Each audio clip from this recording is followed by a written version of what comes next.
ನಮಸ್ಕಾರ, ನೀವು ನೋಡ್ತಾ ಇದ್ದೀರಾ ಶ್ರೀ ಮಾರಿಕಾಂಬಾ ಡಿಜಿಟಲ್ ಟಿವಿ. ನಾನು ಸೃಷ್ಟಿ ನಾಯ್ಕ್. ಶಿರಸಿಯ ಶ್ರೀ ಮಾರಿಕಾಂಬಾ ದೇವಸ್ಥಾನದ ನೂತನ ಧರ್ಮದರ್ಶಿ ಮಂಡಳಿ ಆಯ್ಕೆಯಾದ ಬೆನ್ನಲ್ಲೇ ಹಾಲಿ ಆಡಳಿತ ಮಂಡಳಿ ಸುದ್ದಿಗೋಷ್ಠಿ ನಡೆಸಿ ತಮ್ಮ 5 ವರ್ಷದ ಆಡಳಿತಾವಧಿಯ ಸಾಧನೆಗಳು ಹಾಗೂ ಅಭಿವೃದ್ಧಿ ಕಾರ್ಯಗಳ ಕುರಿತು ಮಾಹಿತಿ ನೀಡಿದರು. ಆಡಳಿತ ಮಂಡಳಿಯ ಅಧ್ಯಕ್ಷ ಆರ್.ಜಿ. ನಾಯ್ಕ್ ದೇವಸ್ಥಾನದ ಅಭಿವೃದ್ಧಿ ಹಾಗೂ ಭಕ್ತರಿಗೆ ಕಲ್ಪಿಸಿದ ಸೌಲಭ್ಯಗಳ ಕುರಿತು ವಿವರಿಸಿದರು. ಶಿರಸಿಯ ಪ್ರಸಿದ್ಧ ಶ್ರೀ ಮಾರಿಕಾಂಬಾ ದೇವಸ್ಥಾನದ ನೂತನ ಧರ್ಮದರ್ಶಿ ಮಂಡಳಿ ಆಯ್ಕೆಗೊಂಡ ಬೆನ್ನಲ್ಲೇ ಹಾಲಿ ಆಡಳಿತ ಕಮಿಟಿ ಸುದ್ದಿಗೋಷ್ಠಿ ನಡೆಸಿ ಕಳೆದ 5 ವರ್ಷಗಳ ಅವಧಿಯಲ್ಲಿ ಕೈಗೊಂಡ ಅಭಿವೃದ್ಧಿ ಕಾರ್ಯಗಳ ಕುರಿತು ಮಾಹಿತಿ ನೀಡಿತು. ಸುದ್ದಿಗೋಷ್ಠಿಯಲ್ಲಿ ಮಾತನಾಡಿದ ಆಡಳಿತ ಮಂಡಳಿ ಅಧ್ಯಕ್ಷ ಆರ್.ಜಿ. ನಾಯ್ಕ್, ತಾಯಿ ಮಾರಿಕಾಂಬೆಯ ಸೇವೆ ಮಾಡಲು ಅವಕಾಶ ಸಿಕ್ಕಿರುವುದು ನಮ್ಮೆಲ್ಲರಿಗೂ ಸಂತಸದ ಸಂಗತಿಯಾಗಿದೆ ಎಂದು ಹೇಳಿದರು. ಕಳೆದ 5 ವರ್ಷಗಳ ಆಡಳಿತದ ಅವಧಿಯಲ್ಲಿ ದೇವಸ್ಥಾನದ ಅಭಿವೃದ್ಧಿಗೆ ಹಲವು ಯೋಜನೆಗಳನ್ನು ಅನುಷ್ಠಾನಗೊಳಿಸಲಾಗಿದೆ. ದೂರದ ಊರುಗಳಿಂದ ಆಗಮಿಸಿದ ಭಕ್ತರಿಗೆ ಅನುಕೂಲವಾಗುವಂತೆ ಮೂಲಭೂತ ಸೌಕರ್ಯಗಳನ್ನು ಒದಗಿಸುವ ಕಾರ್ಯಗಳಿಗೆ ಹೆಚ್ಚಿನ ಆದ್ಯತೆ ನೀಡಲಾಗಿದೆ ಎಂದು ತಿಳಿಸಿದರು. ಇನ್ನು ಈ ಎಲ್ಲಾ ಕಾರ್ಯಗಳಿಗೆ ಸಹಕರಿಸಿದ ಭಕ್ತರು, ದಾನಿಗಳು, ಅಧಿಕಾರಿಗಳು, ಸಿಬ್ಬಂದಿಗಳು ಹಾಗೂ ಸಾರ್ವಜನಿಕರಿಗೆ ಅವರು ಕೃತಜ್ಞತೆ ಸಲ್ಲಿಸಿದರು. ಸುದ್ದಿಗೋಷ್ಠಿಯಲ್ಲಿ ಸುದೇಶ್ ಜೋಗ್ಳೇಕರ್, ಸುಧೀರ್ ಹಂದ್ರಾಳ್, ಶಿವಾನಂದ್ ಶೆಟ್ಟಿ ಹಾಗೂ ವತ್ಸಲಾ ಹೆಗಡೆ ಉಪಸ್ಥಿತರಿದ್ದರು. ದೇವಸ್ಥಾನದ ಚಂದ್ರಶಾಲೆಯಲ್ಲಿ ನೈವೇದ್ಯ ಪ್ರಸಾದ ತಯಾರಿಕೆಯ ಕೊಠಡಿಗೆ ಮೇಲ್ಛಾವಣಿ ಅವಶ್ಯಕತೆ ಇದ್ದು ಮನಗಂಡು, ಯಾಕೆಂದರೆ ಮಳೆಗಾಲದಲ್ಲಿ ಅದು ಸೋರ್ತಾ ಇತ್ತು. ಹೀಗಾಗಿ ಅಲ್ಲಿ ಹೊಸದಾಗಿ ಮೇಲ್ಛಾವಣಿಯನ್ನು ನಿರ್ಮಾಣ ಮಾಡಿದ್ದೇವೆ. ದೇವಸ್ಥಾನದಲ್ಲಿ ನೀರಿನ ವ್ಯವಸ್ಥೆಗೆ 2 ಹೊಸದಾಗಿ ಬೋರನ್ನು ಹೊಡಿಸಿದ್ವಿ. ಇದು ಬಹಳ ಮುಖ್ಯವಾದ ವಿಷಯ, ಯಾಕೆಂದರೆ ನೀರಿಲ್ಲದೆ ಏನೂ ಮಾಡಲಿಕ್ಕಾಗುವುದಿಲ್ಲ. ಇದನ್ನು ಮನಗೊಂಡು ಎರಡು ಹೊಸದಾಗಿ ಬೋರನ್ನು ನಿರ್ಮಾಣ ಮಾಡಿದ್ದೇವೆ. ಆನಂತರ ಹನುಮಾನ್ ವ್ಯಾಯಾಮ ಶಾಲೆಯ ಮೇಲ್ಛಾವಣಿಗೆ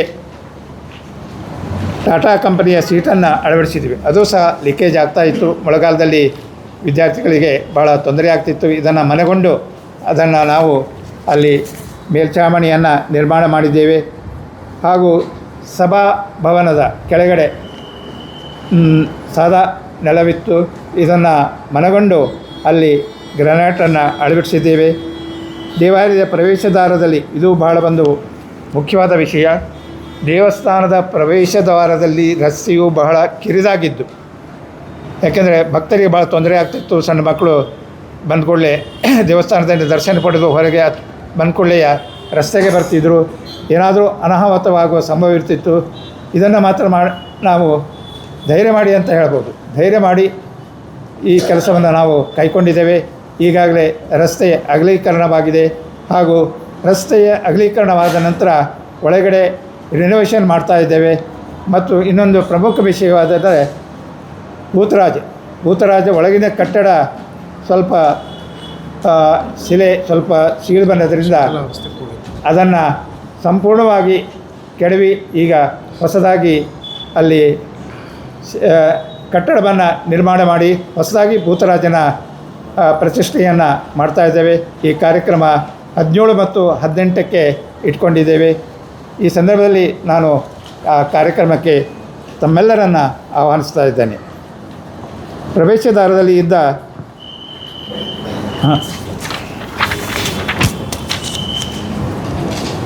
ದೇವಾಲಯಕ್ಕೆ ಬರುವ ಭಕ್ತಾದಿಗಳಿಗೆ ಅನ್ನಪ್ರಸಾದ ವಿತರಣೆಯ ಶೀಘ್ರ ನೀಡುವ ಬಗ್ಗೆ ಅನ್ನಛತ್ರದ ಅಡುಗೆ ಮನೆಯಲ್ಲಿ ಇದ್ದ ಹಳೆಯದಾದ ಸ್ಟೀಮ್ ಬಾಯ್ಲರನ್ನು ನಾವು ತೆಗೆದು ಈಗ ಹೊಸದಾಗಿ ಸ್ಟೀಮ್ ಬಾಯ್ಲರನ್ನು ಅಳವಡಿಸಿದ್ದೇವೆ. ಏಕೆಂದರೆ ಅದು ಬೇಗ ಅನ್ನಪ್ರಸಾದ ರೆಡಿ ಮಾಡಲಿಕ್ಕೆ ತೊಂದರೆ ಆಗ್ತಿತ್ತು. ಇದನ್ನು ಮನಗೊಂಡು ಭಕ್ತರಿಗೆ ನಿಗದಿತ ಸಮಯದಲ್ಲಿ ಅನ್ನಪ್ರಸಾದ ನೀಡಬೇಕಾದ್ದರಿಂದ ಅವರಿಗೆ ಅನ್ನಪ್ರಸಾದ ನೀಡುವ ಸಲುವಾಗಿ ಅಲ್ಲಿ ಹೊಸದಾಗಿ ಬಾಯ್ಲರನ್ನು ನಿರ್ಮಾಣ ಮಾಡಿದ್ದೇವೆ. ಇನ್ನೊಂದು ಪ್ರಮುಖ ವಿಷಯ, ಚಂದ್ರಶಾಲೆಯಲ್ಲಿ ಕೋಣದ ಮನೆ ಇತ್ತು.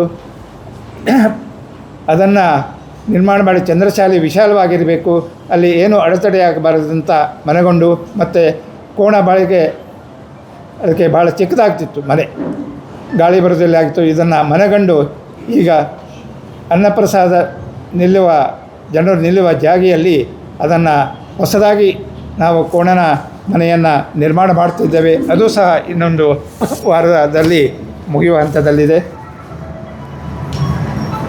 ಇನ್ನು ನ್ಯಾಯಾಲಯದಲ್ಲಿ ಇರುವ ಬಾಕಿ ಪ್ರಕರಣಗಳನ್ನು ಶೀಘ್ರವಾಗಿ ಇದು ಮಾಡಲಿಕ್ಕೆ ನಾವು ಈಗಾಗಲೇ ಕ್ರಮ ತೆಗೆದುಕೊಂಡಿದ್ದೇವೆ. ಈಗಾಗಲೇ ಒಂದೆರಡು ಪ್ರಕರಣಗಳು ಮಾತ್ರ ಇದ್ದು ಉಳಿದೆಲ್ಲ ಪ್ರಕರಣಕ್ಕೆ ನಾವು ಇತ್ತೀಚೆಗೆ ಹಾಡಿದ್ದೇವೆ ಅಂತ ಹೇಳಲಿಕ್ಕೆ ನನಗೆ ತುಂಬ ಸಂತೋಷವಾಗ್ತಾ ಇದೆ. ಇನ್ನು ದೇವಾಲಯದ ಸುರಕ್ಷತಾ ದೃಷ್ಟಿಯಿಂದ, ಯಾಕೆಂದರೆ ಇದು ಬಹಳ ಮುಖ್ಯವಾದ ವಿಷಯ, ದೇವಸ್ಥಾನದ ಸುರಕ್ಷತೆ ದೃಷ್ಟಿಯಿಂದ ಹಾಗೂ ಭಕ್ತರ ಸುರಕ್ಷತೆಯ ದೃಷ್ಟಿಯಿಂದ ಎಲ್ಲ ಕಡೆಗೆ ನಾವು CCTVಯನ್ನು ಅಳವಡಿಸಿದ್ದೇವೆ.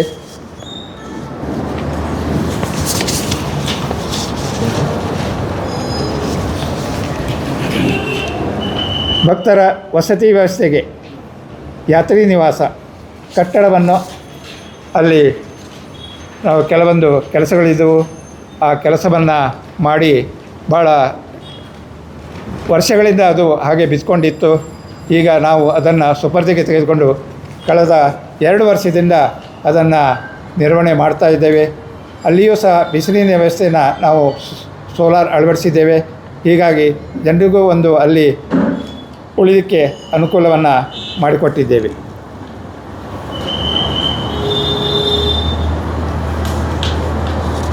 ಇನ್ನು ನಮಗೆ ಬ್ಯಾಂಕ್ನವರು ಕೆಲವೊಂದು ಕೆಲಸಗಳನ್ನು ನಿರ್ವಹಿಸಿಕೊಟ್ಟಿದ್ದಾರೆ. ಯಾಕೆಂದರೆ ಸೋಲಾರ್ ಅಳವಡಿಸುವುದು ಹಾಗೂ ಕುಡಿಯುವ ನೀರು ವ್ಯವಸ್ಥೆಯನ್ನು ಮಾಡಿಕೊಟ್ಟಿದ್ದಾರೆ. ಭಕ್ತಕೋಟಿ ಮತ್ತು ಅನ್ನಛತ್ರ ವಸತಿ ಗೃಹದಲ್ಲಿ ಬಿಸಿಲಿನ ವ್ಯವಸ್ಥೆಗೂ ಸಹ ಅವರು ನಮಗೆ ಸಹಾಯವನ್ನು ಮಾಡಿದ್ದಾರೆ. ಹೀಗಾಗಿ ನಮಗೆ ಇವೆಲ್ಲ ಕೆಲಸ ಮಾಡಲಿಕ್ಕೆ ಅನುಕೂಲ ಆಯಿತು. ಮತ್ತು ಅನೇಕ ಭಕ್ತರು ನಮಗೆ ದೇಣಿಗೆಯನ್ನು ಸಹ ನೀಡಿದ್ದಾರೆ. ಇವೆಲ್ಲ ಮಧ್ಯದಲ್ಲಿಯೂ ಸಹ ನಾವು ಅಂದಾಜು ಅಂದರೆ ಸುಮಾರು 10 ಕೋಟಿ ರೂಪಾಯಿಗಳನ್ನು